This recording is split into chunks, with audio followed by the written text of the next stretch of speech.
जय श्री कृष्ण विद्यार्थी मित्रों, स्वागत है आपका the catalyst chemistry education centre में।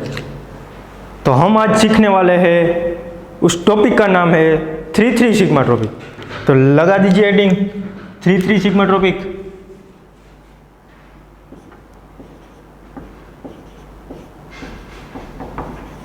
थ्री सिग्मा टॉपिक बहुत ही इंपॉर्टेंट टॉपिक है, समझ लिए। 3,3 सिग्मा टॉपिक किस किस में होती है। फर्स्ट आएगा कोप रीअरेंजमेंट, नाम तो सुना ही होगा, कोप रीअरेंजमेंट। सेकंड देखेंगे oxy-Cope and anionic Cope, oxy-Cope and anionic Cope rearrangement. Third देखेंगे क्लेजन कोप,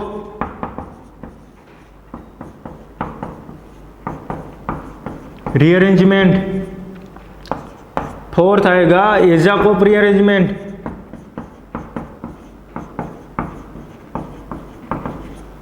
और फिफ्थ देखेंगे हम क्लेजन रीअरेंजमेंट।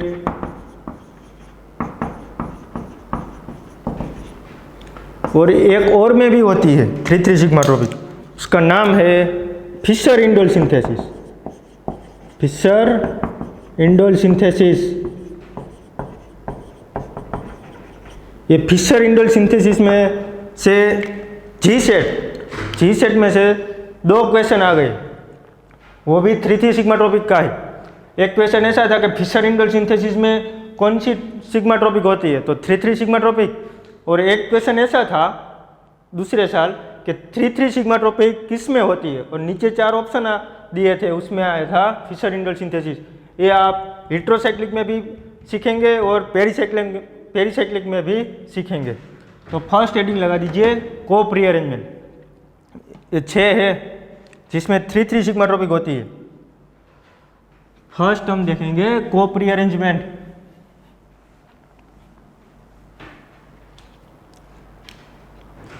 अब देखो, कोप रीअरेंजमेंट का स्टार्टिंग मटेरियल क्या होता है, उसकी प्रोडक्ट क्या होती है, वो सब हम लिख लेंगे। तो here starting material is, here ऐसे लगता हूं, it takes place in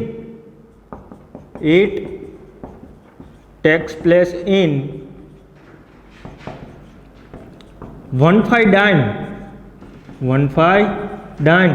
cope rearrangement का स्टार्टिंग मटेरियल है 1,5-डाइन। इट टेक्स प्लेस इन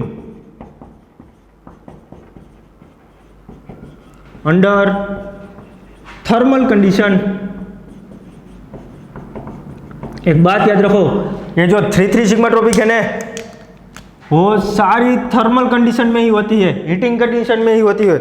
इसलिए हम एक बार ही यहाँ लिखेंगे कि it takes place in under thermal condition.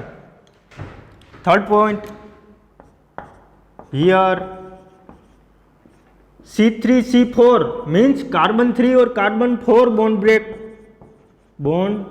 Break. Fourth लिखेंगे it is a example of 3,3 sigma topic.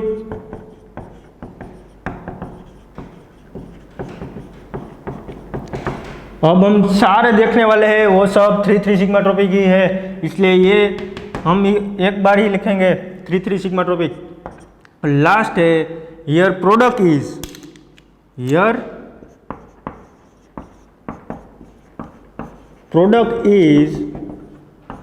Also 1,5-डाइन। इसकी प्रोडक्ट 1,5-डाइन ही होती है, बिकॉज मोर सब्सटीट्यूटेड 1,5-डाइन।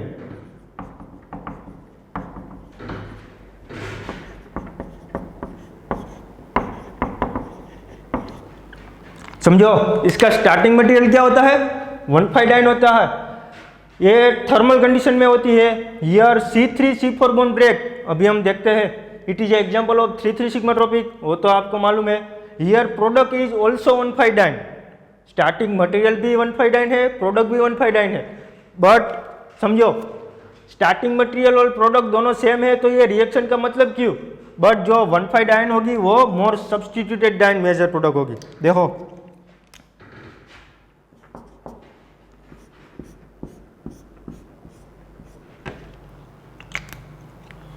इसे बोलते हैं 1,5 डाइन, 1 2 3 4 5 और 6 से क्या बोलते हैं 1,5 डाइन। समझो कैसे बोलते हैं, मान लीजिए कि एक ही इन है तो उसे क्या बोलेंगे, इन बोलेंगे। 2 इन हो गई तो डाइन बोलेंगे, और वो दोनों इन कहाँ से स्टार्ट होती है तो 1 नंबर और 5th नंबर की पोजीशन से स्टार्ट होती है, इसलिए इसे बोलते हैं 1,5 डाइन। और आपको दिया होगा हीटिंग कंडीशन, तो देखिए सॉल्यूशन, मैं इसे इस तरह लिख सकता हूं ना, क्यों, क्योंकि बीच में सिंगल बॉन्ड है, सिग्मा बॉन्ड है, सिग्मा बॉन्ड का रोटेशन होता है, पाई बॉन्ड का रोटेशन नहीं होता, वो रिजिड हो जाता है, इसलिए सिग्मा बॉन्ड का रोटेशन होता है, तो मैं इसे इस तरह लिखता हूं। अब देखो नंबरिंग दे देता हूं, ये 1 2 3 4 5 और 6, ये हो गई 1,5 डाइन अंडर थर्मल कंडीशन, और here C3 C4 bond break होता है, तो देख लीजिए हम कुछ इस तरह से 3,3 सिग्मा ट्रॉपिक करेंगे।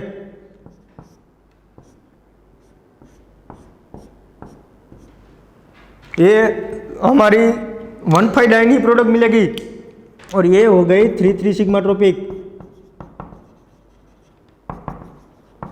देखो ये मैंने क्यों बताया, क्योंकि ये कार्बन 3 और कार्बन 4 बॉन्ड ब्रेक होता है। देखा, अब समझो 3,3 सिग्मा ट्रॉपिक कैसे सोल्व करते हैं। देखो यही क्वेश्चन में यहाँ सोल्व कराता हूँ, कैसे नंबरिंग देना है वो मोस्ट इंपोर्टेंट है अंडर थर्मल कंडीशन, समझना। देखो कैसे नंबरिंग देना है, फर्स्ट नंबर हमें किसे देना है, ये तो सिर्फ C3 C4 बॉन्ड ब्रेक हुआ है वो देखने के लिए ही था, यहाँ से स्टार्ट होता है 3,3 सिग्मा ट्रॉपिक। आपको कैसा पता चलेगा कि इसमें 3,3 सिग्मा ट्रॉपिक होती है, देखो ये जो डबल बॉन्ड है उसके बगल वाले कार्बन को 1 नंबर देंगे, फिर डबल बॉन्ड को देंगे 1 2 3, क्या बोला, डबल बॉन्ड के बगल वाले कार्बन को 1 नंबर, फिर डबल बॉन्ड को 1 के बगल वाले को 1, फिर डबल बॉन्ड, ऐसे होता है। डबल बॉन्ड के बगल वाले को 1, फिर डबल बॉन्ड, 1 के बगल वाले को 1, फिर डबल बॉन्ड। अब देखो 3,3 सिग्मा ट्रॉपिक में क्या होता है, तो 3,3 बॉन्ड फॉर्मेशन होता है, 1,2 डबल बॉन्ड होता है, और ऑलवेज 1,1 ब्रेक होता है। फिर से 3,3 बॉन्ड फॉर्मेशन होता है, 1,2 डबल बॉन्ड होता है, 1,1 ब्रेक होता है। यहाँ लिखेंगे हम 3,3 सिग्मा ट्रॉपिक, और कुछ ऐसा फॉर्म आया। देखो देखो यहाँ 3,3 बॉन्ड फॉर्मेशन हुआ, 1,2 डबल बॉन्ड हुआ, और 1,1 ब्रेक हुआ। तो याद रखिए 3,3 सिग्मा ट्रॉपिक के लिए ये box always 1,1 break, 1,2 double bond होगा, डबल बॉन्ड, और 3,3 अटैच होगा, 3,3 क्या होगा, अटैच होगा। ये है ट्रिक जो कि 3,3 सिग्मा ट्रॉपिक को आप सोल्व करने में आसानी होगी। देखो ये प्रोडक्ट आ गई, समझो 3,3 सिग्मा ट्रॉपिक किस में होती है, तो जब जब 2 डबल बॉन्ड के बीच में 2 sp3 एटम होना, 2 डबल बॉन्ड के बीच में 2 sp3 एटम, तब हम 3,3 सिग्मा ट्रॉपिक करेंगे। यदि ये एग्जाम में आ गई तो आपको पता नहीं चलेगा कि इसमें 3,3 सिग्मा ट्रॉपिक होती है। याद रखिए आपको पता नहीं चलेगा कि ये इसमें 3,3 सिग्मा ट्रॉपिक होती है। तो याद रखने के लिए नोट करके लिखिए, 2 डबल बॉन्ड के बीच में 2 sp3 कार्बन और 2 sp3 कोई भी एटम हो तो उसमें 3,3 सिग्मा ट्रॉपिक होती है। ओके, ये बात की हमने कोप रीअरेंजमेंट की। ये वाला मोस्ट टाइम भी है, याद ही रखना है। 1 1 ब्रेक होता है ऑलवेज, 1 2 1 2 डबल बॉन्ड होता है और 3 3 अटैच होता है 3 3 सिग्मा टॉपिक में। अब ये रूल से ही हम आगे बढ़ेंगे। देखो एक और एग्जांपल,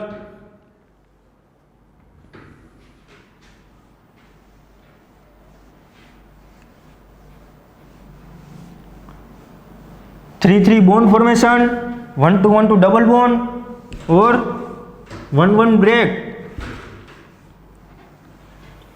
नंबरिंग कैसे देना है? तो डबल बॉन्ड के बगल वाले कार्बन को 1 नंबर, फिर डबल बॉन्ड को प्रायोरिटी देंगे, 1 के बगल वाले को 1 नंबर और फिर डबल बॉन्ड को प्रायोरिटी देंगे। समझो।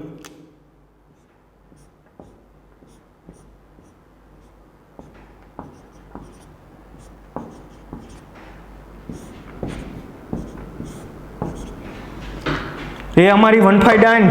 तो नंबरिंग कैसे देंगे? देखो डबल बॉन्ड के बगल वाले को 1, फिर डबल बॉन्ड, 1 के बगल वाले को 1, फिर डबल बॉन्ड। क्या याद रखा है? 3 3 bond formation, 1 2 1 2 double bond, 1 1 break. तो कुछ इस तरह का आएगा हमारी प्रोडक्ट। और यहाँ लिखेंगे हम 3 3 सिग्मा ट्रॉपिक। देखो ये भी 1 5 डाइन थी, ये भी 1 5 डाइन है, बट ये मोर सब्सटीट्यूटेड 1 5 डाइन है। कैसी है? More substituted. इसलिए कोप रीअरेंजमेंट की जरूरत है। स्टार्टिंग मटेरियल भी 1 5 डाइन है, प्रोडक्ट भी 1 5 डाइन है, लेकिन कैसी है? More substituted. इसलिए कोप रीअरेंजमेंट की जरूरत पड़ी।